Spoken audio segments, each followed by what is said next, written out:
Деновиве во далечната 1972 Volkswagen Буба влезе во историјата со производството на примерокот под реден број 15.007.034. Стана најпродаван автомобил симнувајќи го Ford T модел од тронот на кој беше 45 години.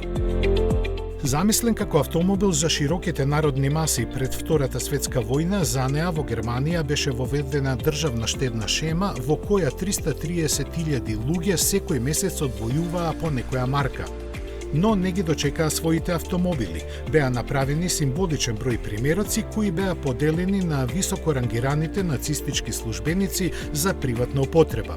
Британските окупациони сили после Втората светска војна ја понудија на неколку производители, меѓу кои на Форд, но сите одбија наведувајќи дека е неугледен и бучен автомобил кој не ги исполнува основните технички барања и ќе биде сосема непривлечен за купувачите.